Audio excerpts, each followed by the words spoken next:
Bonjour à vous tous et bienvenue à Sens Politique où aujourd'hui on va parler d'agriculture, mais plutôt de biodiversité. Et je suis en compagnie de Pascal Roux, président de l'UPA en Abitibi. Bonjour Pascal. Oui, bonjour. Tu commences à être un habitué là, de l'émission? Oui, je commence un peu à m'habituer lentement. Lentement? OK. Lentement. Je suis dure, hein? Très je suis dure avec mes dur. invités, là. On sort d'ici Épuisé. abattu. Non, c'est pas vrai, c'est pas vrai. C'est toujours un plaisir de venir vous rencontrer. Bien, c'est gentil parce que c'est intéressant ce que tu apportes comme information. Puis je crois sincèrement que c'est important qu'on parle d'agriculture de plus en plus pour sensibiliser la population, mais sensibiliser aussi ce qui se passe chez les agriculteurs, puis qu'est-ce que l'UPA peut apporter aussi, et c'est quoi le travail, son rôle au travers de l'agriculture et ses agriculteurs. Mais aujourd'hui, on va parler d'un lancement de programme sur la valorisation et la reconnaissance de l'agriculture qui est complice de la biodiversité. J'aimerais ça que tu me présentes un peu le programme. Bien, c'est sûr que c'est un programme que faut faire quand même des interventions au niveau de la biodiversité. Puis, on possède beaucoup de terres, les producteurs agricoles. Fait que je pense que souvent, on valorise puis on protège, là, c'est l'environnement. Fait que je pense que la biodiversité vient dans ce sens-là. Comme quoi qu'on peut faire des actions à travers de nos travaux de tous les jours pour améliorer la biodiversité, pour rester des nichoirs pour des oiseaux, n'importe quoi. OK. Ou des corridors leucophoniques, que les animaux vont pouvoir se promener à travers des terres en étant soit dans des boisés ou dans des bandes riveraines et ainsi de suite. Là. Peux-tu m'expliquer un peu, bon, la majorité des gens probablement connaissent c'est quoi la biodiversité, mais dans ton langage à toi, qu'est-ce que ça fait la biodiversité sur une terre? Bien, c'est certain que de plus en plus, c'est souvent, on fait des productions quand même annuelles. T'sais? Mais les producteurs, quand ils ont du bovin, bien, ils ont quand même du foin et ainsi de suite, puis ils amènent certaines ces biodiversités à travers des pollinisateurs. Okay. Quand on parle des pollinisateurs, il y a 20 ans, on n'en parlait à peu près pas, là, des pollinisateurs, mais maintenant, on sait, là, c'est l'importance qu'on doit avoir. Là, si je vais faire du canola, bien, ça va me prendre, là, c'est des abeilles ou des thons ou n'importe quoi pour polliniser au niveau de ces cultures-là. Là. Est-ce que, bon, toi, tu es un agriculteur. Est-ce que toi, tu dois aussi, je ne sais pas si on appelle ça comme ça, là, mais élever des thons ou des abeilles pour pouvoir polliniser ton champ? Non, mais il faut lui laisser la chance aux pollinisateurs qui sont sauvages, entre parenthèses. Ah, d'accord. Tu sais, d'avoir de la place, là. C'est de ne pas faucher tous les champs, aller jusque dans le bord des cours d'eau pour plus qu'il y ait de fleurs sauvages et ainsi de suite, pour que les habitats soient protégés. Okay. Ça vient un peu de ça, là. Okay. La biodiversité vient ça. Puis les plantes, ils vont être là, puis fait que là, s'il y a beaucoup de fleurs, même des fleurs sauvages, bien, les thons et les insectes, et ainsi de suite, ils vont être présents. Mais si tu rases tout ça, bien là, ça t'en aura plus, là. Ah oui, je comprends. C'est un peu dans ce contexte-là, là. Fait que donc, la biodiversité, en fait, c'est un peu complexe. Si tu n'as pas la formation nécessaire ou tu es moins bien éduqué pour t'assurer que tes champs respectent cette biodiversité-là, puis tu t'assures de cohabiter avec les pollinisateurs et peut-être d'autres insectes qui est nécessaire. Il y a d'autres insectes, là, on parle de pollinisateurs, mais il y a tout, c'est la petite faune, puis la flore, et ainsi de suite, là. Tu sais, tu as toutes les hirondelles et tout ces oiseaux qui n'en font partie, là, qu'eux autres, souvent, ils mangent là, ces insectes, fait que il faut vraiment là, en prendre conscience. Tu n'es pas obligé d'avoir une grande formation à travers ça, mais d'en prendre conscience qu'on a un impact au niveau de la biodiversité. Il y a une chaîne. Oh oui, il y a carrément une chaîne là, à travers de tout ça. Tu sais qu'on travaille puis qu'on le sait, qu'on a un impact. Là. Là, tu vas me parler un peu de l'objectif de ce programme-là. Bien, c'est un objectif parce qu'il y a déjà beaucoup de producteurs et des producteurs agricoles qui font déjà des bonnes actions à travers de la biodiversité. Fait qu'on veut le valoriser à travers ça. Là. On veut trouver des entreprises qui font déjà des actions. Là. Mais ici, on a quand même, c'est quelques-unes que moi, vous parlez. Faire des haies brise-vent, des bandes riveraines élargies, ça, c'est sur le bord des cours d'eau. Pas juste laisser un pied chaque bord des cours d'eau, mais laisser une bande de quelques mètres chaque bord, c'est des cours d'eau, avec des zones tampons, des îlots boisés. Des îlots boisés? Oui. Admettons, dans un champ, là, tu vas faire un îlot de 50 arbres que tu vas rester là. Fait que là, c'est des oiseaux nicheurs vont pouvoir aller là, tout ça. Ça amène de la biodiversité. Au lieu de tout couper les arbres. Là. Oui. Tu sais, souvent, là, c'est des affaires. Puis en plus, au niveau des animaux, ceux qui ont des animaux, ben ils vont s'abriter par le vent, et ainsi de suite. Aussi. Ça ramasse plus de neige. OK. Fait que là, ça protège. Là. OK. Tu sais, des îlots fleuris ou herbacés, là. C'est tout à l'heure, j'ai parlé des fleurs. Là. OK. Puis installation de nichoirs ou des dortoirs pour laisser les oiseaux. Là. OK, c'est pour les T'sais, oiseaux. là, c'est tout le monde. On le cabane à oiseaux. Là. Ouais. Mais souvent, même, c'est des vieux arbres qui sont secs, qui sont morts. OK. Puis souvent, ben, anciennement, tu disais c'est lettre, puis on va Ouais, le couper. ouais. Sauf que ça sert beaucoup à la biodiversité. Ah, oui. Parce qu'il y en a qui vont, qui vont aller nicher là-dedans, qui vont avoir des fourmis ou n'importe quoi. Là. OK. Fait que c'est dans ce contexte-là, là, c'est un équilibre qui est quand même fragile. C'est un écosystème qu'il faut en prendre conscience. Oui, c'est de s'assurer de l'équilibre de toute la chaîne qui suit. Parce que, bon, si tu as ça, si tu as l'arbre qui est là, qui a des fourmis dessus, bien, il y a des oiseaux qui vont venir manger les fourmis. Mais les fourmis, eux, sont utilisées pour d'autres choses. C'est ça. C'est toute une chaîne. Là. C'est toute une chaîne. Fait que c'est ça qu'il faut protéger. Puis quand même, les producteurs agricoles en font quand même des bonnes actions à travers ça. Puis c'est ça qu'on veut valoriser. Là. OK. Avant, là, est-ce que les agriculteurs en prenaient conscience? Ça date-tu d'hier, ça, là, la biodiversité pour chez les agriculteurs? Ou ça a toujours été pris en conscience, par exemple, depuis les années, depuis 30 ans, 40 ans? Est-ce qu'il était fort là-dessus? Bien, il était fort. On le faisait quand même, mais sans s'en rendre compte. Sans s'en rendre compte? T'sais, on n'était pas là pour tout raser au niveau des forêts, des affaires de même. Puis soit de la gravelle ou des champs cultivés, il y avait d'autres choses. Mais on ne parlait pas de biodiversité parce que là, c'est un nouveau terme. Ouais. Puis, sauf qu'on a toujours fait. Peut-être pas. C'est des fois, on faisait peut-être des actions qui n'étaient pas correctes, un peu, entre parenthèses. OK. À ce temps, on en prend plus conscience. OK. Et la grande majorité des producteurs et des productrices, oui, ils faisaient des actions, mais sans s'en rendre compte. Puis souvent, c'est au niveau du public qu'on veut le faire, laisser ressortir. Parce que souvent, ils disent, ben là, c'est l'agriculture, ça amène des GES, ça pollue, ça fait ci. Ça a un impact sur l'environnement, mais je pense qu'on peut avoir un impact positif au niveau de l'environnement. Mais justement, on va parler de ça. Comment est-ce que ce programme-là va pouvoir favoriser la conservation, justement, et l'amélioration de la biodiversité sur un milieu agricole? Bien, d'un, c'est de savoir c'est quoi les bonnes actions qu'on peut faire, les cibler. OK. C'est ceux qui vont avoir le plus d'impact. Parce que souvent, là, on parle beaucoup de cours d'eau. Là.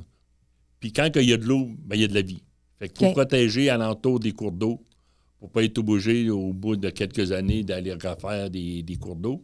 Mais quand on peut les protéger puis qu'on peut se faire des bandes riveraines un peu plus larges, bien là, il y a beaucoup de biodiversité. Puis c'est là que la vie, ça s'orchestre toujours alentour des cours d'eau. Quand c'est un désert, il n'y a pas grand-chose. Ouais. Et quand il y a des cours d'eau, fait que c'est de prendre conscience c'est quoi les meilleurs moves de ce qu'on peut faire.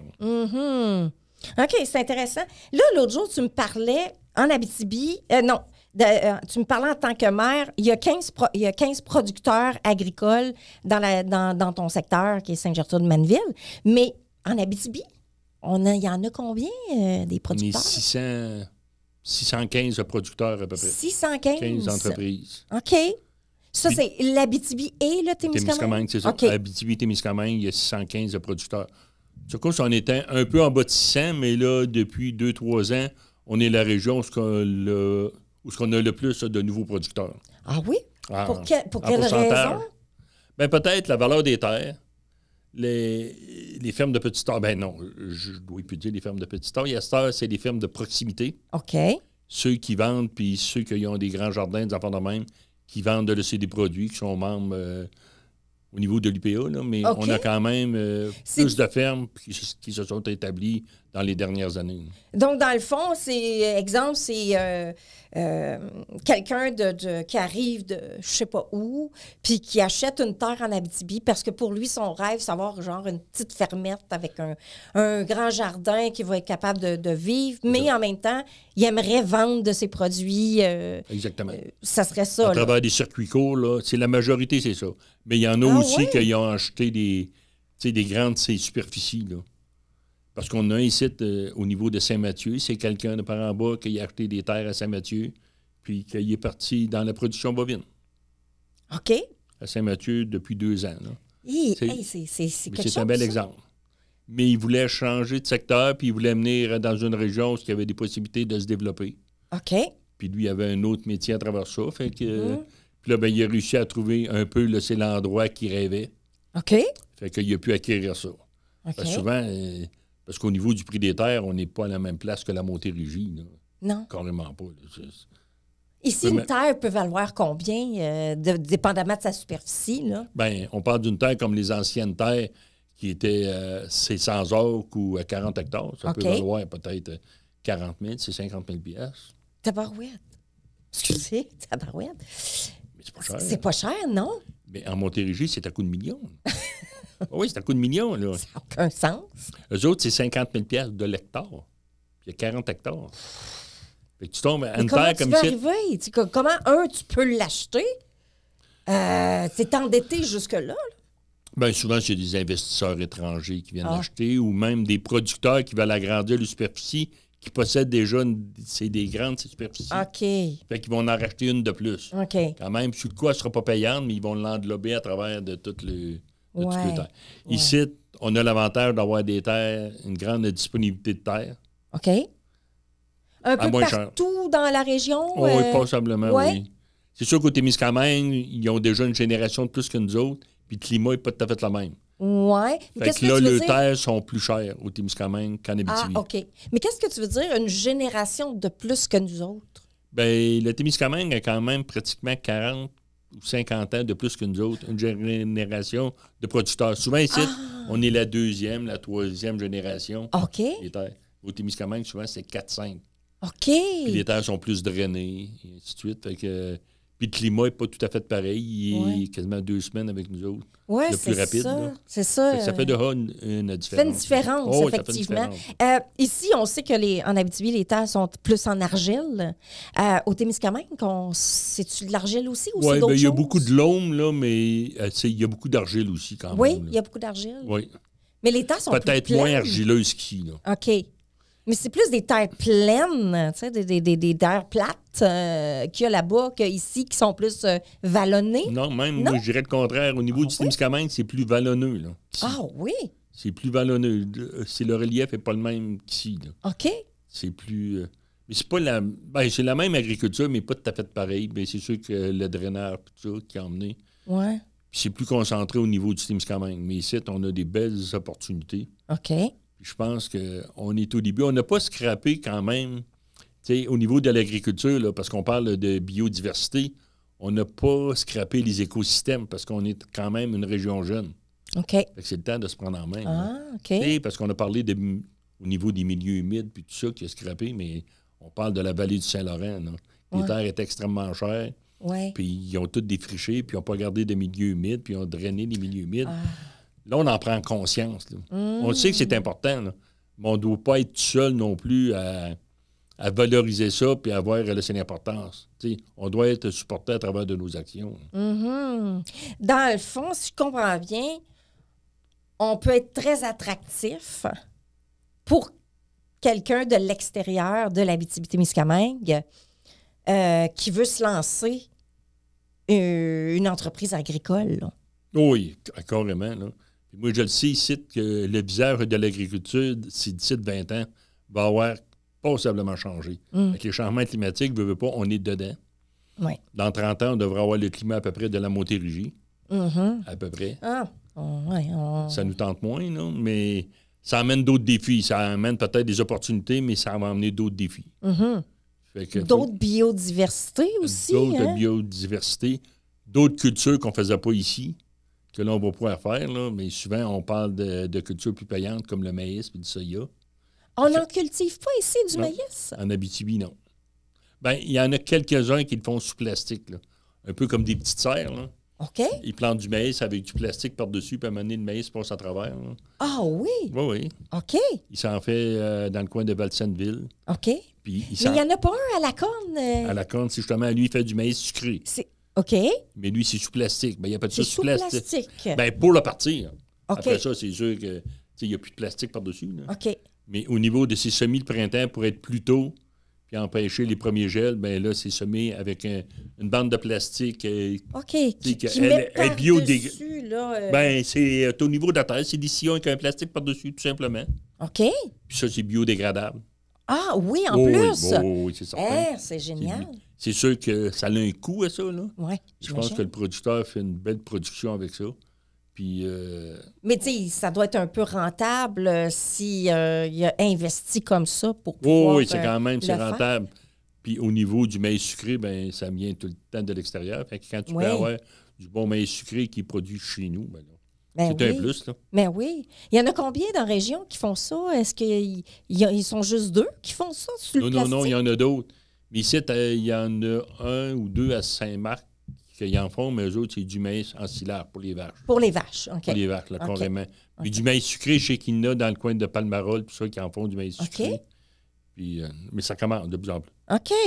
Fait que donc, ça veut dire la technologie avance quand même à un point. La technologie, là, c'est la recherche. Les cultivars qui sont différents sont plus adaptés à une région comme la nôtre. OK. Mais c'est ça. Là, avec, là, c'est la recherche, on peut aller quand même assez loin là-dedans. Uh-huh. Mais ça en prend. Bien, absolument, parce que si on veut atteindre un niveau d'autonomie alimentaire, il faut commencer à avoir de la recherche pour des terres comme l'Abitibi et le Témiscamingue, pour commencer à se dire, bien, OK, à un moment donné, on pourrait peut-être devenir assez suffisant nous-mêmes pour se nourrir et non acheter du Mexique ou d'ailleurs l'hiver. C'est ça. Là. Puis même, il y a des moyens de conservation par de la recherche. Tu sais, c'est garder nos carottes tout l'hiver. Oui. Puis certains légumes pendant tout l'hiver ou des salades. Oui, comment on fait ça? Bien, c'est ça. Avec, là, c'est de la recherche. Puis avec des serres, même, il y en a qui en font pousser l'hiver, mais avec des serres qui sont rentrées dans la terre. En tout cas, c'est tout un système. Ah oui, là. OK. Puis tu n'as pratiquement pas besoin de chauffeur. Puis tu peux faire... C'est certains légumes, là, c'est tout l'hiver. Là. OK. Tu n'as peut-être pas le même rendement qu'en plein été, sauf que tu peux en produire. Puis c'est produit chez nous. Là. Oui, c'est ça. Mais tu sais, y a-t-il... Là, je sais qu'on passe un peu du coq à l'âne là, dessus, là, mais on a du temps. On a du temps, là, on va revenir. Là. Mais est-ce que le gouvernement soutient ces nouvelles technologies-là, ces nouvelles façons de faire, cette recherche-là pour l'Abitibi, tu sais, ailleurs? Parce qu'on est différents, là, d'ailleurs. Ah, on est carrément différents. Là. Quand on dit qu'on traverse le parc, là, tous ceux qui viennent d'ici, la première fois, ils trouvent que le parc est grand. Là. On pourrait être un nouveau pays, finalement. On pourrait être quasiment un nouveau pays. Là. On ne parlera pas de ça au niveau de nos allégeances politiques. Là. On en parlera une autre fois. On en parlera une autre fois de ça. Là. Non, mais c'est vraiment différent. Là. On le voit, là. Mais ça prend une vision des gouvernements. Ouais. Vous voyez qu'est-ce qui se passe dans le nord de l'Ontario. Là.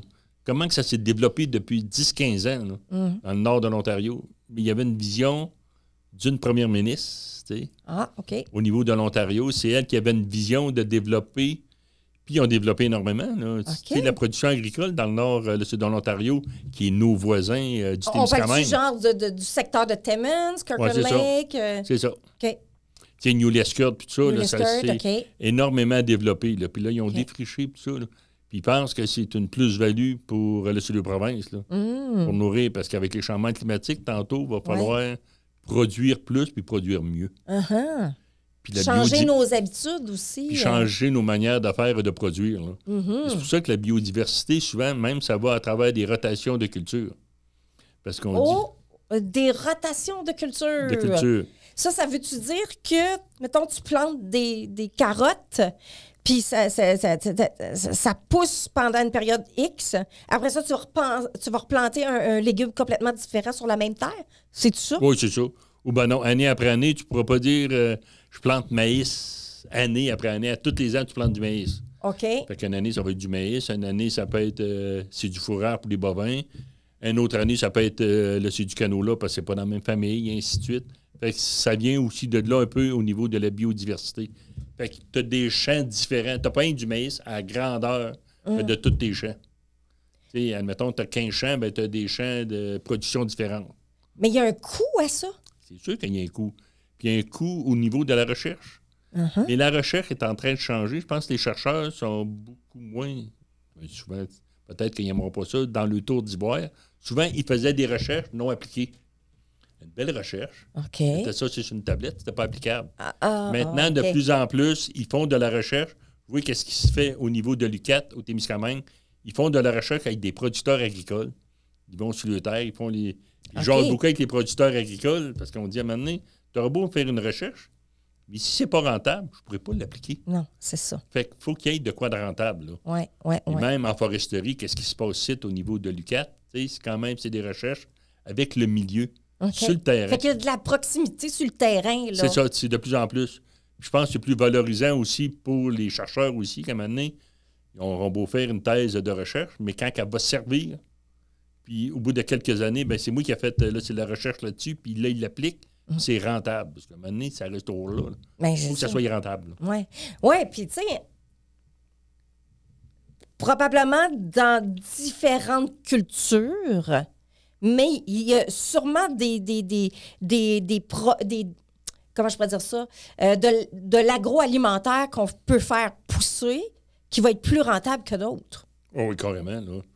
Puis à travers même parce qu'on parle justement de biodiversité un peu, là. Moi, quand on finit une culture à l'automne, une culture d'automne, admettons, c'est du blé d'automne que j'ai semé, qu'elle a pris ses racines pendant l'hiver, tout ça. OK. Fait que là, je peux récolter de bonne heure. Fait que là, dès que j'ai récolté fin d'août, bien, je peux semer des fois soit un radis sauvage ou des affaires de même à travers. Fait que là, la terre n'est jamais à nu.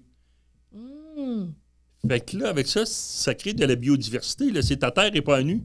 C'est niaiseux à dire, mais là, s'il y a des mulots, des affaires de même qui vivent autour de ça, oui. Ben, tu as des renards qui mangent les mulots, et ainsi de suite. OK. Tu sais, on parle de biodiversité, souvent, on parle, là, c'est des oiseaux, des affaires de même, mais des petits mammifères. Quand ton champ, là, qu'il y a une couche de foin puis que la neige tombe par-dessus, ça fait un couvert. Souvent, là, il y a des... Il y a de la vie en dessous. Ah oui, il y a carrément de la vie, là. Ça fait partie de la biodiversité, là. Puis cette vie-là, probablement qu'elle aère la terre aussi, tu sais. Elle aère la terre, puis là, ben, il y a des vers de terre de plus en plus. Okay. Les vers de terre, c'est le plus gros allié. C'est bon, hein? C'est comme... Souvent, on se dit, là, si je ramasse un ver de terre, ben, va donc travailler pour moi. C'est va donc travailler dans le champ pour moi. Au lieu de passer avec des instruments, des affaires de même, puis de dépenser du diesel, bien là, la biodiversité va dans la terre aussi. OK. Fait que ça veut dire que là, il y a une façon de... Il y a une façon de penser qui est différente. Exactement, c'est ça. Donc, il faut utiliser un peu plus la nature pour travailler pour la culture que d'utiliser certains équipements qui vont prendre du diesel puis qui va créer du carburant, etc. Là, c'est ça, parce que il y a plusieurs années, on labourait toutes nos terres à l'automne. Ça, c'est tout le monde sortait à la charrue et ça labourait. Oui, c'est ça. Ça se fait plus? Bien, de moins en moins. Moi, ça fait 5 ans que je n'ai pas labouré. OK. Je laboure des fois une fois de temps en temps pour essayer de reniveler mes sols. Là. OK. Mais là, c'est un semoir à semi-direct. On travaille le champ puis on le sème, c'est directement de même. Ça pousse pratiquement autant. Là. Ah oui. Tu as bien moins de coûts. Là. Oui, bien c'est sûr. Tu n'as pas de diesel, tu n'as pas la compaction du sol, tu n'as pas la biodiversité que tu détruis à l'automne. Parce que tu laboures la terre, puis là, ben, tu envoies tout, qu'est-ce qu'il y a de bon. Si tu es dessus, tu l'envoies en dessous. Ah oui. Fait qu'au niveau des micro-organismes, puis tout ça, là, comment ils travaillent. Oui. C'est toutes des affaires qu'on apprend à travers du temps. Là. OK. C'est qu'on apprend, puis c'est ça que la recherche elle sert aussi. Là. Mais quelqu'un, un nouveau, là, la relève, là, faut qu'il y ait une forme d'éducation face à tout ça. Mais c'est sûr qu'avec... Tu peux pas te lancer de même. Non, c'est sûr, tu peux pas te lancer de même. C'est pour ça que la relève qui vont dans les instituts agricoles sont beaucoup mieux formés que moi, je l'étais dans le temps quand j'ai suivi mon cours agricole. Là. On va beaucoup plus loin. Là. Puis les jeunes sont formés, mais ça prend des appuis pour qu'ils peuvent se développer. Ça ne prend pas des enfarges au niveau gouvernemental puis des lois. Je pense que les jeunes, ils ont encore une volonté d'avoir le terre, de se développer. Puis à cette heure, avec la technologie puis toute l'information que tu peux trouver un peu partout, là. Quelqu'un qui cherche puis qui veut apprendre, je pense qu'il peut apprendre. On donne beaucoup de formations au niveau à Rouen. Là. OK. Pour des jeunes qui veulent partir en entreprise, là, souvent au niveau d'une chose appliquée pour les aider, là, au niveau des formations appliquées. Là, c'est du day-to-day, comme on dit. Oui, là. oui. Si tu plantes telle graine, tu n'es pas obligé de mettre de l'engrais chimique des fois. Tu peux mettre d'autres choses. tu peux mettre de la biomasse ou des affaires de même pour t'aider pour ton champ. Puis on a quand même une qualité ici que la matière organique est quand même assez élevée ici, en région. OK. À comparer à la Montérégie, qui ont eu des labos, puis ils ne savaient pas trop comment ils travaillaient les champs, eux autres, dans le temps. Là. OK. Ils m'ont reculé de 400 ans. Là. Oui. Fait que les autres, ils n'ont plus rien que 2 de matière organique, 2-3. Les autres, souvent, là, c'est des champs qui sont 7-8 de matière organique. Et ça l'a augmenté pas mal. Bien, nous autres, c'est parce que ça fait pas tellement longtemps que c'est défriché, puis on n'a pas de temps magané à terre, comme on dit des fois. Tu sais, on veut pas dire qu'on est mieux qu'eux autres. Ouais. Sauf qu'il faut tirer avantage de notre jeunesse de région. Puis c'est pour ça, là. Puis souvent, on avait beaucoup de bovins ici. On faisait moins de plantes annuelles. Fait que beaucoup de bovins, ça emmène au niveau du... C'est de la matière organique, là, que c'est excellent pour les terres. Les vers de terre et ainsi de suite. Avant de passer à la pause, j'aimerais ça qu'on parle un peu des critères et des modalités de participation pour les producteurs agricoles. Faut que... Je veux pas dire de niaiserie non plus. Non! Mon petit papier, là. C'est certain qu'on est 3 régions.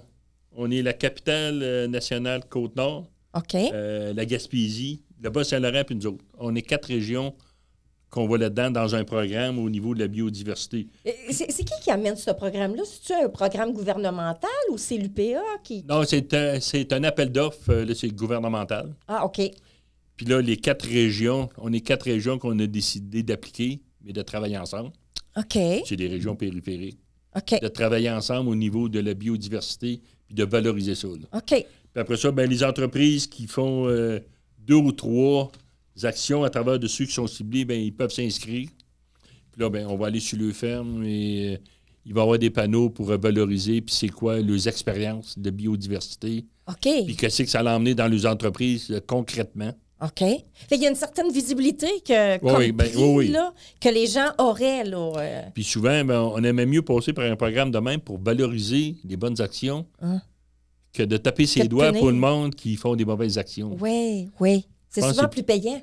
Puis souvent, le monde a fait des bonnes actions depuis plusieurs années, mais c'est pas valorisé nulle part. Non, Fait que on parce que ce n'entend pas programme-là, parler. c'est pour ça. Là. Fait que ceux qui ont fait des haies brise-vent, juste des haies brise-vent, là, entre les champs, souvent des rangées d'arbres, là. Ah oui, OK. Tu sais que dans le temps, on disait on va tout couper les arbres. Oui, c'est mais les ça. arbres ont quand même leurs utilités, des enfants de même. Ils coupent les grands vents. Parce qu'on voit souvent là, les terres où tu as plusieurs terres bien grandes qui vendent, puis c'est très sec. Et là, la poussière qui s'envole, là, tu sais, toute la poussière de terre, là, Oui. bien, ça, c'est à peu près le meilleur de la terre qui s'envole au vent, là, puis qui va se ramasser dans les cours d'eau. Ouais. Tu sais. C'est ça. Fait que c'est ça. À travers les actions, ben, il va y avoir un appel d'offres, OK. puis le monde, ils vont pouvoir appliquer. OK. Puis les nouveaux, là, tu sais, bon, il y en a qui n'appliquent pas, là. Non. OK? Mais ils entendent parler de ça aujourd'hui, puis ils se disent, ça a l'air intéressant, ça. Moi, je connais pas ça, ce système de biodiversité ou que ça pourrait peut-être améliorer ma culture, mon agriculture. Est-ce que je peux participer à ça parce que je veux devenir meilleur? Bien, déjà là, on va faire des journées d'information. C'est directement sur les fermes.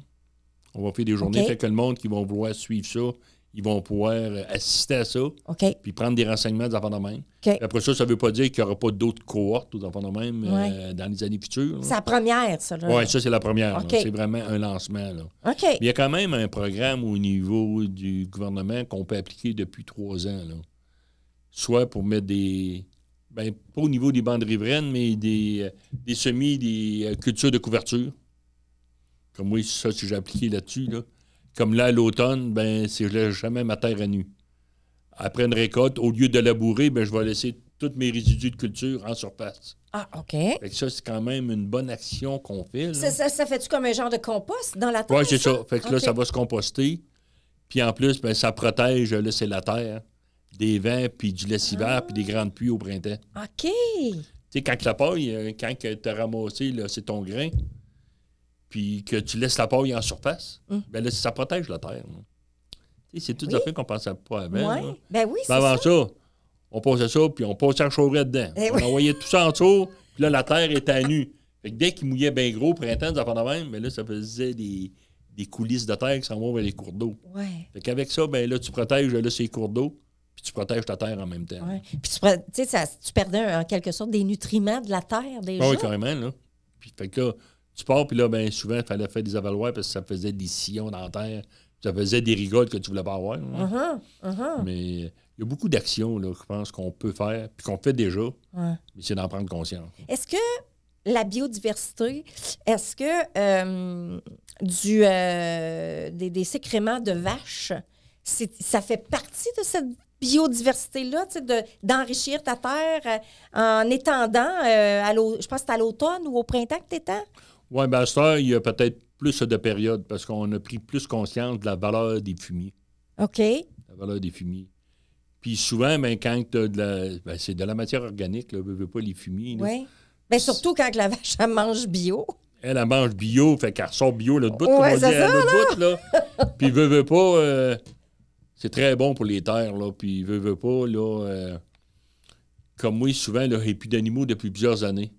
Puis je vois l'impact de ne plus avoir laissé d'animaux. Ah là, oui? j'ai travaillé avec, c'est des engrais chimiques. Oh! Tu sais? Mais là, je suis en train de tout délaisser au niveau des engrais chimiques, j'en fais beaucoup moins. Je fais des engrais verts. OK. Fait que souvent, là, si je m'en vais semer un trèfle, Ah, OK. un trèfle va venir une plante très haute ou du radis, dans le même. Puis après ça, ben, si je m'en vais l'enfouir ou que je vais le laisser en surface, il va m'emmener des nutriments, lui, par sa photosynthèse, Ben oui. au lieu de mettre des engrais de synthèse, là. Ouais. Si on parle d'engrais chimiques, des Ouais. engrais de synthèse, là. Puis je pense que les producteurs en prennent moins d'un coût exorbitant. Mhm. Puis de deux, je pense que les fumiers, on est en train de les valoriser. Moi, quand j'étais jeune, le fumier, c'était comme on s'en débarrassait. Ah Ben, oui? Ben, on s'en débarrassait.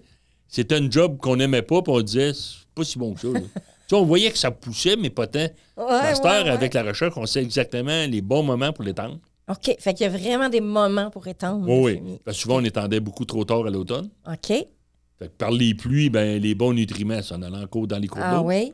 À cette heure, il y a des périodes, pluie, puis à cette heure, ben, il y en a des. C'est certains épandeurs que c'est au fumier liquide. Tu peux l'enfouir directement au sol, pas qu'il y ait de lessivage. OK. Tu sais, les techniques changent. Oui, c'est ça, c'est Puis ça. c'est ça quand on veut s'améliorer aussi. Ben oui, effectivement. Puis j'imagine qu'il doit y avoir des nouvelles techniques, des nouvelles façons de faire aussi pour contraindre que l'eau puisse sortir, tu sais, de drainer ton terrain, tu sais, ou apporter tous les nutriments. Il doit y avoir des nouvelles façons de pouvoir travailler ta terre. Oui, puis comme on parle souvent du drainage, là, c'est souterrain, ici, qu'on est un peu en manque. On avait un programme, parce que les autres régions ont eu des programmes dans les années 60 pour drainer les terres, c'est souterrainement. Ici, ils nous ont toujours dit que dans l'argile, ça ne donne rien au niveau de drainer. Ah, oui?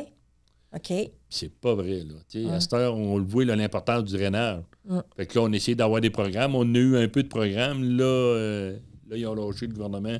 Ils n'ont pas eu de l'air à avoir que c'était important d'investir là-dedans. Mais on le sait que c'est important parce qu'en plus, ton eau, tous les nutriments qui passent à travers de la terre est filtré, puis là, la terre, elle ramasse tout. Fait que l'eau qui sort au bout du drain, en dessous, là, est clean. C'est bien mieux que l'eau qui se promène sur le terrain, qui est à ruisselle jusqu'au cours d'eau. Elle va traîner les nutriments jusque dans le cours d'eau. Tandis que quand il passe à travers de la terre, mais là, puis en plus, dans des années catastrophiques comme cette année, quand tu es drainé ces souterrainement, ben là, tes plantes. Tu as plus d'humidité en dessous? Oui, non, puis ils ont fait des racines beaucoup plus creuses. OK. Parce que le terrain, il n'était pas asphyxié par l'eau. Fait que quand tu as un manque d'eau, ben là, les racines sont déjà beaucoup plus creuses. Fait qu'ils vont capter de l'eau dans le sous-sol. Oui, c'est ça. dans l'air à peu près. C'est ça. Fait que moins de chances non, de sécher. C'est ça, là, les deux effets, là, le drainage. Oui. Fait que c'est juste une portion quand même assez Et importante. je pense que c'est assez important. Fait qu'on va on va terminer là-dessus. Oui. On va aller à la pause, gorge d'eau, puis on continue, on va parler de l'impact puis les retombées du programme. OK. À Parfait. tout de suite.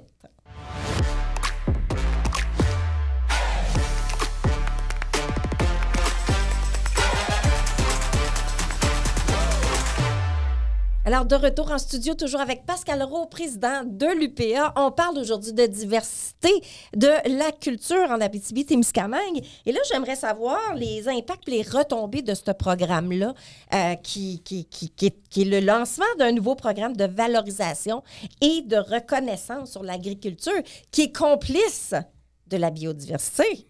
Exactement. Je peux juste vous nommer un peu la liste des pratiques environnementales qui est reconnue par ce programme-là. là. OK. Aménagement de bandes riveraines, aménagement de haies boisées, aménagement d'îlots boisés, comme on a parlé tantôt, aménagement, conservation des corridors écologiques. Ça, mise en place d'aménagements favorables à la biodiversité. Mise en place d'aménagements pour favoriser la faune. Il ne faut jamais oublier la faune. Modification des pratiques de lutte contre les ravageurs puis de manière à favoriser les oiseaux et les pollinisateurs. Modification des pratiques de faune puis de prairies de manière à protéger les oiseaux puis favoriser les pollinisateurs. Souvent, c'est des périodes de fauche que des fois, on peut retarder de 2 semaines que les oiseaux aient fini de nicher à travers des prairies. Oui. Wow! Mais ça, il faut le savoir. Il faut savoir c'est quoi ces périodes-là. Là. Fait qu'il faut que tu remarques beaucoup à travers de tes champs quelle sorte d'oiseaux que tu as. OK. Tu sais, as-tu des hirondelles ou des moineaux avec les ailes rouges? Je ne sais pas, moi. C'est rendu qu'il faut être connaisseur d'oiseaux pour faire de la biodiversité. Ça va C'est pas... ça, ben ça aide. Écoute! Puis aménagement des zones tampons. Souvent, entre une terre, c'est cultivé, puis la forêt, ben là, il y a certaines zones tampons que tu serais mieux de protéger. Tu parles d'un genre une distance entre la forêt et le champ, là? C'est ça. OK. Et même au niveau des arrosages, souvent, à cause de certaines bébites qu'on a, des enfants de main, souvent, il faut arroser les champs, là, si on n'a pas le choix, parce qu'on va perdre notre production. OK. Bien, souvent, c'est une zone tampon qu'on n'ira pas arroser, quand même, qu'on va Pour perdre. pas affecter pour la pas forêt. affecter, là, c'est la forêt ou la biodiversité qui sont là. OK, OK. C'est sûr qu'il y a des pratiques aussi diminuant les risques de compaction des sols, là. Puis, c'est pas mal ça, la liste des pratiques agro-environnementales qui est reconnue. Donc, dans ces pratiques-là, quelqu'un qui veut participer au programme, combien de critères là-dedans qu'il doit avoir sur sa terre, qui pratique pour pouvoir participer? Deux? OK, 2 dans toute cette liste-là. C'est ça. OK. Après ça, c'est sûr que ça va s'améliorer, là. Je pense que les producteurs vont en faire de plus en plus. Mais souvent, les producteurs en font, ils sont même pas conscients de ça. T'sais?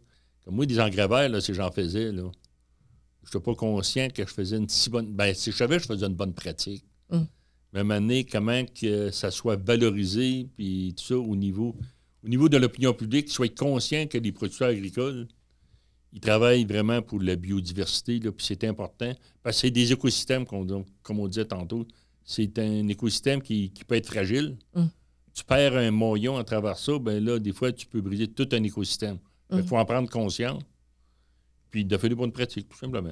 Il y a, avec le ministère de l'Agriculture, des Pêches, il n'y avait pas déjà des genres de conditions, des restrictions, une réglementation autour de la biodiversité? Oui, il y en a toujours eu un peu de réglementation, mais nous autres, on aime autant aller sur le côté de valoriser les bonnes pratiques que le coup de bâton sur les doigts. Là. OK, eux autres, ils donnaient le coup de bâton. Souvent, oui. Ils donnaient le coup de bâton sur les doigts, puis sans accompagnement. Ils disaient, tu sais, t'as pas le droit de faire ça, là, puis si tu le fais, tu vas avoir une amende. OK.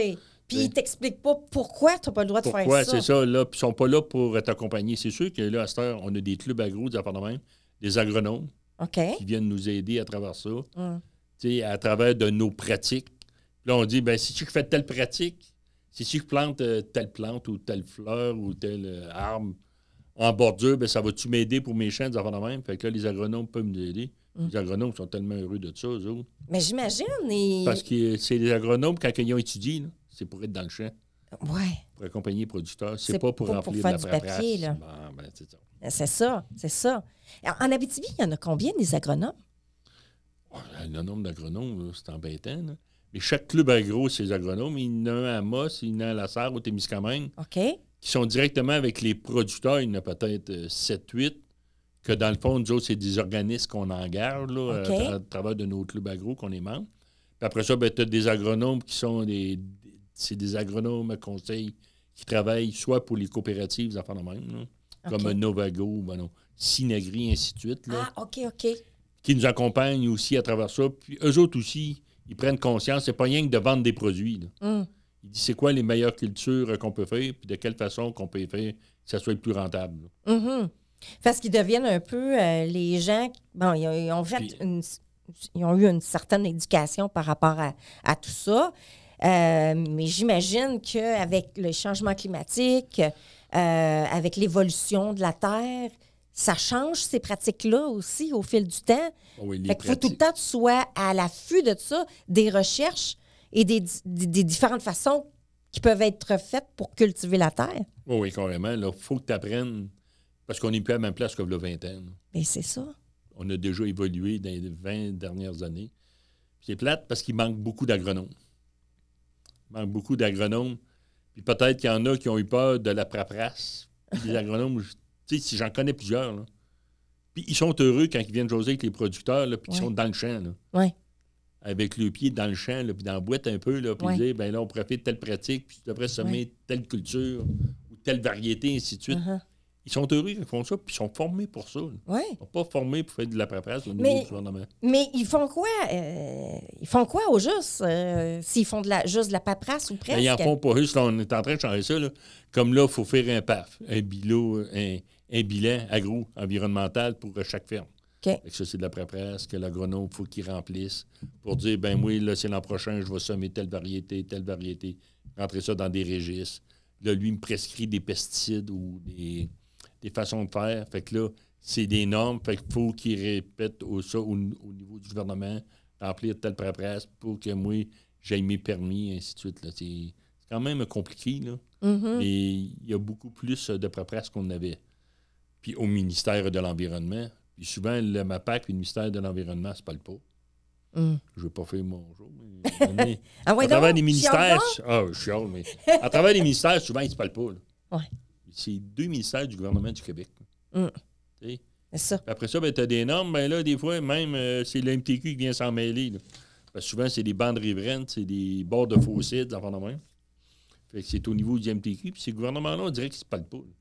Les fonctionnaires ne se parlent pas de la façon que la structure est montée. Je pense qu'à un moment donné, il va falloir qu'il y ait quelqu'un qui fasse bouger au niveau des structures, là, parce que c'est plate. Là. Chacun veut développer, chacun veut faire des bonnes actions, mais tu es freiné par des réglementations ou du monde qui ne se parle pas. Là. Mais il y a peut-être des structures qu'il va falloir qu'ils tombent carrément pour reconstruire des nouvelles structures. Partir en eux, là. Exact. Là, à un moment donné, là, quand la maison est plus bonne, là, des fois, tu dis... ouais, quand les fourmis charpentières sont dedans, là... Je suis peut-être mieux de mettre ça à terre et de repartir en eux. Je vais repartir d'être. C'est pour ça que la biodiversité, c'est à peu près ça. Là. À un moment donné, on a beau faire des bonnes actions, les producteurs, mais il faut que le reste de la population soit conscient des actions qu'on fait, puis se parlent ensemble, puis qu'ils comprennent c'est quoi les actions. Là. Quand on fait à la fin, là, où tu fais une belle bande riveraine, puis qu'il y a quelqu'un en motoneige qui vient passer dessus, là, il dit, ben là, c'est pas cultivé, c'est dans le bord du creek. T'sais. Mais là, c'est il là vient la de le défaire. C'est ça. Puis souvent, c'est là que ça se passe. Mais des fois, lui, il n'est même pas conscient de ça. Mais non, c'est ça. Il n'est pas conscient qu'il fait mal. Là. C'est sûr. Il n'est pas conscient. Il dit, ben je m'en vais protéger la terre agricole, mais je vais passer dans le fossé puis dans le creek. Je vais aller m'amuser dans le creek. Mais il n'est pas conscient qu'il y a de la vie là-dedans, qu'on a travaillé pour développer ça. C'est rien qu'une petite parenthèse. Pour ça que plus que le monde va être conscientisé à ça, plus que le monde, ils vont le savoir. Là. Mais les criques, là, tu sais, les criques, ces places-là, ces genres de trous d'eau, là, ça fait pas partie des milieux humides, ça? Oui, ça fait partie des milieux humides. Ça fait partie de la biodiversité aussi. Là. Aussi? Oui, c'est ça. Fait que donc, mais c'est supposé d'être protégé? Bien, protégé. Il n'y a pas personne qui va empêcher une motoneige à moins que tu sois là pour aller l'empêcher d'aller jouer dedans. Là. Ouais. C'est comme ces castors qui sont protégés, mais à un moment donné, ils aident-tu la biodiversité ou ils n'aident pas? Oui. Ils ont leur place. Il y a un débat là-dessus? Il y a un grand débat là-dessus. Trop, c'est comme passé, non?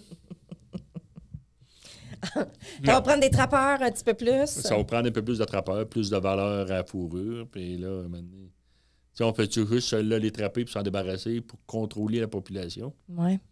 Parce que rien que pour dire, dans le temps, il n'y en avait pas de castor ici, ou à peu près pas. Ah non? Non. Quand mon père, ils sont arrivés ici, en Abitibi, dans les années 40, là, même 35, il n'y avait à peu près pas de castor. Parce que c'était tout du résineux. OK. Fait que ça a tout bûché. Ben là, je fais quasiment un cours d'histoire. Ça a tout bûché. Fait que là, c'est le feuillu. Parce que ça, c'est des rotations, là, c'est feuillu résineux. Fait qu'en ayant plus de feuillu du trempe qui a pris la place, ben là, le castor a commencé à peupler beaucoup plus. OK. Parce qu'il y avait un meilleur habitat pour lui. Ah, OK. Lui, il préfère ça. Ben oui. Parce que du résineux, là, il n'en mange pas. Mais c'est quoi ça, du résineux? Ben, c'est comme... c'est des ondes? Non, c'est des épinettes. OK, du résineux, OK. Du résineux, ben qu'est-ce qui reste vert tout l'hiver? Sapin. À part que le malaise, là. Ouais. À part que le malaise qui pèse ses épines, c'est ça. Mais le reste, tout, qu'est-ce qui reste vert l'hiver, là? OK. Ça, c'est du résineux. OK, t'appelles ça du résineux. Okay. Oui, c'est ça. Okay. Fait que là, Fait que là, les castors, c'est pas le... Ils n'aiment pas ça, c'est pas leur Non. nourriture favorite. Eux autres, c'est bien plus dans le trempe, puis dans le liard, puis même dans le boulot. Là. OK. C'est des arbres à feuilles. Mhm. Pas des Mais on arbres à n'a épines. pas tant que ça d'arbres à feuilles en Abitibi. Il n'avait pas beaucoup dans le temps. Là, il y en a de plus en plus. Oui, mais il n'y en a pas tant que ça. Tu sais, si tu On a pas regardes mal ça. en cours, là, mais peut-être à 50-50. Là, 50 de résineux puis 50 de feuillus. Là. OK. Mais il n'y avait à peu près pas de castor. Mais toutes les résineux, là, font-ils partie de la biodiversité? Ben, je pense que oui. Ben, ça peut nous Parce aider. qu'il y a une certaine acidité qui vient de ça pour... Oui, mais il y a certains arbres qui ont moins d'acidité. C'est pour ça qu'à travers souvent de la biodiversité, on va travailler plus avec des feuillus.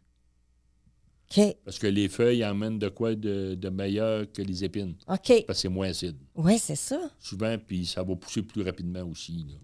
Tu sais, qu'on pense aux peupliers hybrides qui poussent quand même assez rapidement, là, OK. avec des bonnes essences. OK. Fait que souvent, on peut se servir de ça pour faire des haies brise-vent.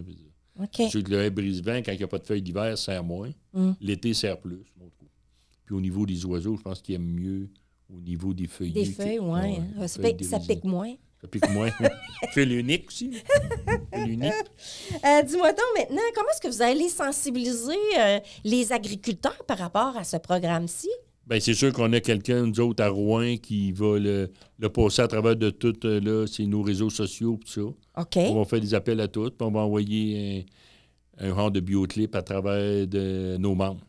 Ah, d'accord. Ceux qui vont vouloir appliquer sur le programme, là. OK. Faut être conscient. Puis après ça, il va y avoir des belles pancartes sur le bord des fermes pour dire ceux qui vont être dans le programme, pour dire qu'eux autres, ils font des bonnes pratiques agro-environnementales. OK. Ils aident à la biodiversité pour promouvoir ça, là. OK. Là, ça commence. Si-tu commencé, là, les inscriptions, l'appel quand d'offres, est-ce que... Je pense que oui, là. Je sais pas la date, là. Ah, ben ils ont jusqu'au 5 avril. 5 avril, OK. C'est Donc, ça. ils ont jusqu'au 5 avril. Après Pour déposer. ça se termine quand? Ben après ça, ils vont prendre tous ces noms-là, puis là, ben, ils vont cibler toutes les fermes.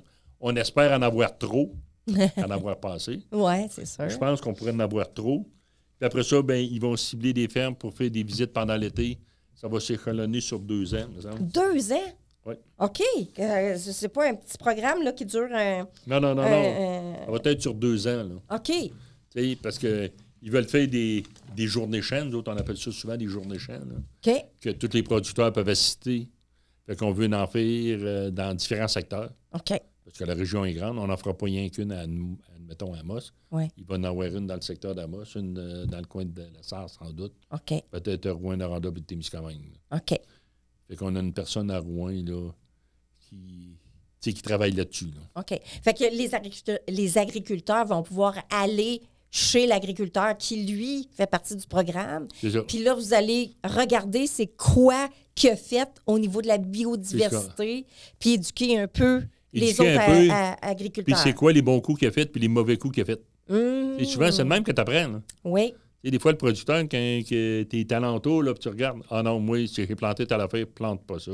C'est bon, rien. Ou si tu as des castors pas loin, là, ben plante pas ça parce qu'ils vont venir te les manger tout de suite. Ou même, là, c'est les lièvres. Souvent, là, des petites plantules, il y a certaines variétés qui aiment bien ça. OK.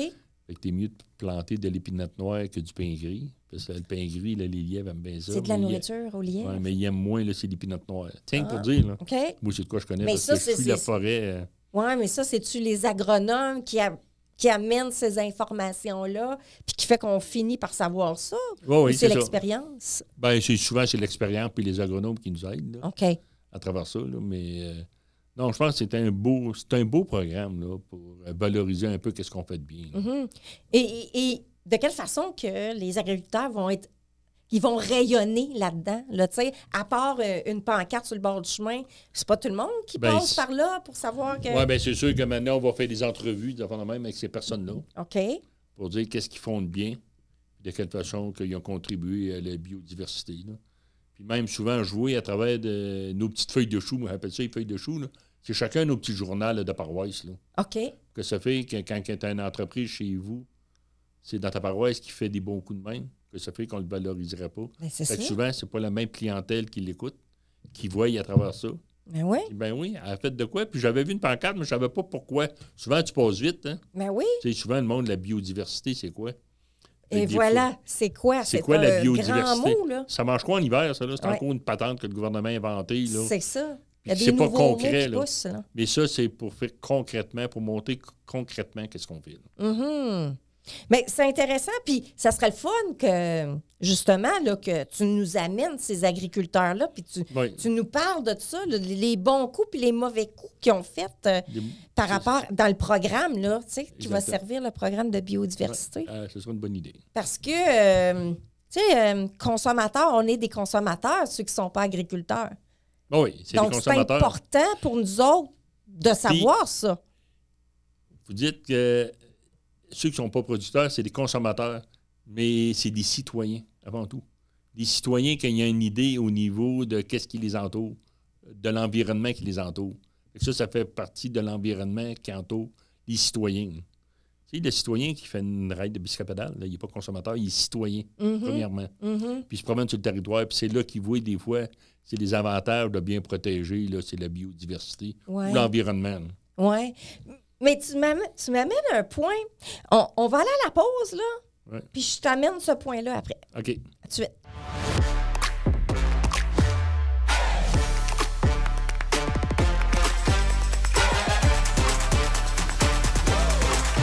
De retour en studio, toujours avec le président de l'UPA, Pascal Roux. Pascal, tu viens de m'ouvrir une parenthèse. Le citoyen, justement, là, qui passe devant ces fermes-là, ou qui passe devant une ferme quelconque, qui passe avec son véhicule, qui fait broum, broum, broum, qui envoie de plein de carbure, qui marche puis qui jette ses déchets en marchant ou quoi que ce soit. Il vient pas en aide à la biodiversité, lui-là, non? Ben non, c'est sûr Fait- qu'il ne vient pas en aide. Mais c'est On a- peut-être une forme d'éducation, déjà, ce programme-ci, là. Oui, que pour dire qu'on fait des bonnes actions, puis tout le monde peut faire les bonnes actions, là, puis de comprendre. Là. C'est ça, parce Et- que le citoyen pourrait peut-être faire des bonnes actions, lui. Bon, oui, carrément. Puis c'est facile de faire des bonnes actions. C'est juste d'en prendre conscience. On dirait qu'une secousse, ça a été popé, puis là, on dirait que ça se délaisse. Là. Parce qu'on voit sur le bord des routes qu'il y a plus de résidus, il me semble qu'il y en avait il y a 10 ans. Je ne sais pas pourquoi Ah on oui? dirait que le monde prenne moins conscience de ça. Ouais. C'est important. là. Tu sais, puis souvent, on se dit, les grosses compagnies, ils polluent, les producteurs, ils polluent. Mais chacun, on a nos actions en fait, c'est chacun chez nous. À petite échelle. À petite échelle, moi, à travers des fermes, on est capable d'en faire une partie, Mm. mais je suis citoyen aussi. là. Mais oui. Je suis citoyen de ce secteur-là. Là. Fait que souvent, le monde en prend conscience. Même moi, là, il y en a qui ont arrêté, là, c'est l'été dernier, parce que j'avais des champs de canola. Puis ils prenaient des photos. Mais là, j'ai arrêté, puis j'ai jasé avec eux autres, puis ils ne savaient pas de quelle façon qu'on produisait ça, puis qu'est-ce que ça faisait seulement, ces grandes fleurs jaunes-là. Là, tu sais, les fleurs jaunes, les champs. Là. Ouais. Que ça faisait de l'huile qui se ramassait à travers de l'eau rôtissoire. Ben oui, l'huile canola. Tu sais, l'huile de canola, là, mais tu sais, pour ça qu'il y a une sensibilisation à faire, puis je pense qu'on peut faire toutes, chacun nos petites actions. On peut le faire, nous autres, à travers de l'agriculture, mais d'autres peuvent le faire aussi à travers des affaires du quotidien. Faudrait aider à cette biodiversité-là. Tu sais, des fois, tu es en campagne, tu as des champs en arrière de chez vous. Ben, peut-être que le citoyen doit aussi être à l'affût de la biodiversité. Qu'est-ce que lui va faire dans son carré de gazon, là? Puis tout de suite, après, il y a un champ. Ben, c'est ça en Abitibi, là. Ah, c'est carrément ça, là. Tu sais, en tout cas, du moins à Sainte-Gertrude, j'y Ouais. habite. Alors, moi, j'ai un champ en arrière de chez nous. Donc, ça veut dire que faut que je protège aussi, de mon côté, De mon côté, c'est ça. la biodiversité C'est ça. pour aider au champ qui va aller nourrir du C'est monde. ça, Là. c'est ça. Fait que souvent, tu laisses un petit peu une ligne tampon, soit une haie d'arbres ou n'importe quoi, ou des sortes de haies, de même, ou fleuries des fois, que des fois, tu dis, ben ça a l'air sauvage un peu, c'est pas tout rasé, là. Ouais, Sauf que ça aide à la biodiversité. Là. ouais. Là, je viens de comprendre quelque chose. Dis-moi si je me trompe, là. Mais derrière chez moi, l'été, la personne, quand elle fait son fauchage, comme tu appelles, elle fauche, mais elle fauche pas jusqu'au gazon où on a notre terrain. Là. Elle fauche pas jusque-là. Fait qu'il y a toujours plein d'herbes là, longues. Ouais. Fait que ça doit être son tampon, ça, là? Ouais, c'est un genre de tampon souvent qu'on laisse avec les habitations alentours, tout ça, là, OK? pour protéger aussi. Là. Puis ça a une cause à effet parce que ça aide aussi à la biodiversité. Puis on n'aime pas chicaner avec nos voisins. Là, souvent. Non, mais on dit souvent, il faut quand même se garder un certain petit tampon. Là. Fait quand même qu'il reste du foin, des affaires de même, il y a de la biodiversité là-dedans. Oui, il y a de la vie. Il y a quand même de la vie. Là. C'est ça. C'est ça qu'il faut comprendre. C'est que la biodiversité, un mot qui le représente, c'est juste la vie. C'est juste la vie, tout simplement. Parce que dans la biodiversité, c'est juste la vie. C'est juste la vie. Différentes vies qui cohabitent ensemble pour permettre à la Terre, mais toutes ces... Les ramifications. Oui, tous les êtres, les êtres qui sont vivants, qui y habitent, puis qui apportent leur petit... en fait, qui travaillent pour nous autres. C'est ça. Hein? Oui, puis juste un exemple, moi, j'ai fait bûcher, il y a 6-7 ans. Une terre juste en face de chez nous, une portion, là, puis le bois était mature. Il aurait fallu que je laisse peut-être un îlot. Je ne l'ai pas laissé, moi, je l'ai tout fait ramasser. Ma blonde, c'est l'année d'après, elle dit, crime, on n'a plus d'oiseaux. Ah! On n'a plus d'oiseaux. Wow! On n'a quasiment plus. J'avais des jets bleus, ça fait la même. Ouais. Mais j'ai enlevé le secteur où ils vivaient, ça. Sans laisser des chicots, ça fait la même. Ben oui. T'sais? Mais là, tu vois, ça fait 6-7 ans. Puis là, le bois a repoussé, puis tout ça. Puis là, les oiseaux sont revenus. OK. Mais 5 pour dire, c'est un exemple banal. Ben oui. Carrément banal, là. Mais ça fait partie de la biodiversité, là. Oui. Ouais. C'était pas très loin de chez nous, mais il n'y avait plus d'îlots, fait qu'il y avait beaucoup moins d'oiseaux. Là, j'en ai une panoplie, là. Ouais. C'est pour ça que les grandes villes, il n'y a plus de biodiversité dans les grandes villes. Puis qui sont en train de repenser. De repenser à leur façon de faire, exact. à leur système, leur façon de faire, que c'est important. Là. C'est ça. Puis c'est un écosystème. Là. Souvent, c'est un écosystème qui est complexe. Mais il faut le comprendre, puis on dit, bien, on doit le protéger. Puis c'est sûr que le milieu agricole, bien, on est capable de le faire. Mais il faut le valoriser, puis il faut être supporté à travers ça. Là. Souvent, les gouvernements ne supportent pas autant, mais ce qu'ils disent, ils le font déjà, mais maintenant, on a bien beau travailler, mais souvent, il y a des coûts à ça. Là. On parle de haies brise-vent ou des affaires de même, ou des bandes riveraines sur le bord des cours d'eau. Bien là, si on laisse, au lieu de laisser 1 mètre, on laisse 3 mètres, 4 mètres, bien, tu as 4 mètres que tu ne cultiveras plus. Là. Non. On sait que ça va être bon. Là. C'est quand même un coût. Ils peuvent plus me compenser. Là, c'est ça. À moi, comme producteur, à tout payer pour l'ensemble de la population. Oui. Oui, il y a une perte d'argent qui est là. Oui, il y a une perte d'argent. On ne veut pas. On est des entrepreneurs aussi. Il faut trouver nos coûts. Là. Ben là, tu fais pas ça pour le fun? Non. Ben, tu sais, il y a le plaisir. Oui, il y a le plaisir. On aime temps, ça, mais maintenant, on contribue. Mais ça coûte cher aussi, là. Ah oui, ça coûte cher. Oui, ça sera un autre sujet. Ça sera un autre débat, ça. Là, tu m'as parlé justement de la MAPAC et je m'en vais justement sur la MAPAC. Est-ce qu'elle, il y a une collaboration, un partenariat au travers de ce programme-là de biodiversité? Oui, on travaille de plus en plus avec le MAPAC, oui? je pense. Oui. Je pense qu'il y a quand même des agronomes là qui sont conscients de ça, là, puis on travaille avec le MAPAC. Là. Comment ça a enlevé un peu de restrictions, de règlements, de paperasse? Ils sont régis par le gouvernement. C'est extrêmement difficile. Parce que c'est plate parce qu'au niveau régional, souvent, le MAPAC, on a des bonnes discussions d'affaires de même. OK. Et souvent, il y a trop de décisions qui sont prises à Québec, là, au niveau provincial. OK. Puis il y a trop de centralisation. Il y a plus rien sur le terrain. de... Puis on revient souvent, d'autres, au débat de dire on est différent. On a nos réalités régionales. On ne pourrait pas travailler avec ça. Souvent, il y a eu certaines années où certains gouvernements qui ont décentralisé. Je pense que ça n'allait pas si pire, ça. Je pense qu'on est quand même assez intelligent chez nous là, pour trouver des affaires correctes. Là. Oui. Mais souvent, ils ont recentralisé ça pour efficient des affaires de même. Puis c'est pas vrai. Là. On a tellement perdu au niveau du central à Québec. Là. Tout le monde, tout est centralisé là. Puis souvent, mais c'est plus facile de faire une loi pour tout le Québec. On peinture tout le Québec. C'est ça. Tout pareil. Au lieu de peinturer de différentes couleurs, bien là, l'Abitibi-Témiscamingue, ils ont leur réalité. On va sortir des programmes, on va sortir des affaires qui vont aller avec, là, c'est leur réalité, puis avec les gens qui sont là. Je pense qu'on est assez intelligents pour se développer. Oui. Mais c'est là-dessus, en tout cas, que... Puis le MAPAC est pris un peu dans ce créneau-là. Là. Je ne les mets pas toutes dans la même boîte, là. Oui. Mais au niveau régional, je pense qu'ils ont des bonnes actions, puis ils veulent travailler. Mais souvent, ils sont sont pognés dans un carcan provincial. Mais y a-t-il une façon de se faire entendre puis de démontrer son point puis de dire, regardez, là, notre réalité à nous autres, c'est d'autres choses, là. On peut-tu travailler différemment? Ils veulent-tu entendre? On dirait que le message commence à passer de plus en plus. OK.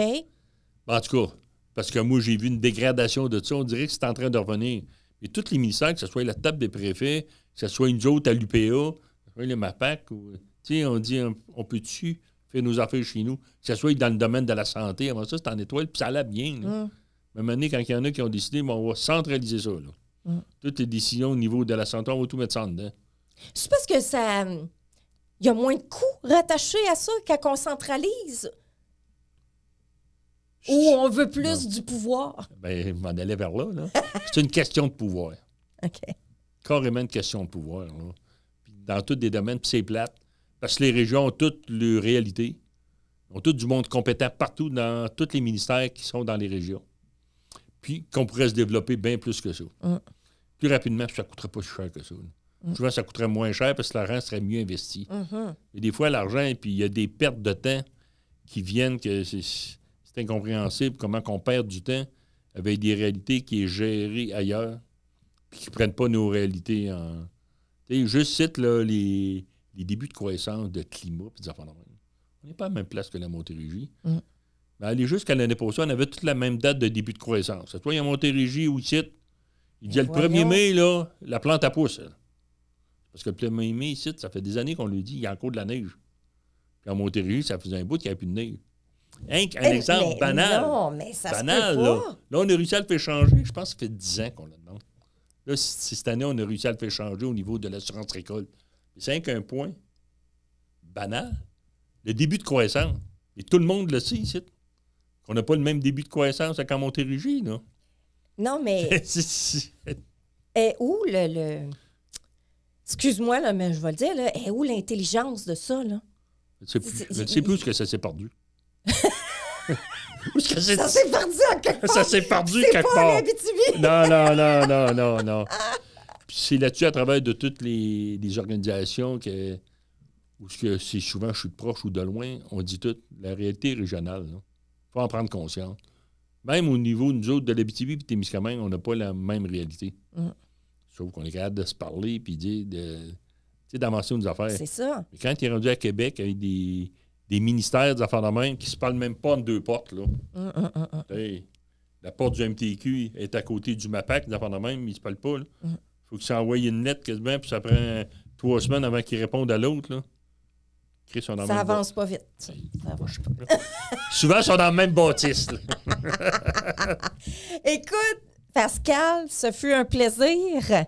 C'est déjà fini, on aurait pu en parler, là, mais il va falloir que tu reviennes. Ben, je reviendrai. Tu n'as même pas le choix, là. Je reviendrai. C'est important qu'on parle d'agriculture, de qu'est-ce qui se passe, les vraies affaires. Oui. Puis ce que tu apportes comme information, puis tu sais, ta montée de lait est importante. Oui. Est importante parce qu'il faut en prendre conscience. Il faut être sensibilisé à ça. Et puis, si on n'en parle pas, il n'y a rien qui va se passer. Il n'y a rien qui va changer. Et voilà. C'est un bon mot de fin, ça. OK. Merci, Pascal. Merci. Nous, on se voit la semaine prochaine pour une autre émission. Écoutez, je ne sais pas ça va être quoi la semaine prochaine, mais je vous garde ça en surprise. Alors, on se voit pour une autre émission de Sens politique et j'espère que ça a fait tout un sens aujourd'hui par rapport à la biodiversité dans l'agriculture en Abitibi-Témiscamingue. Ciao tout le monde!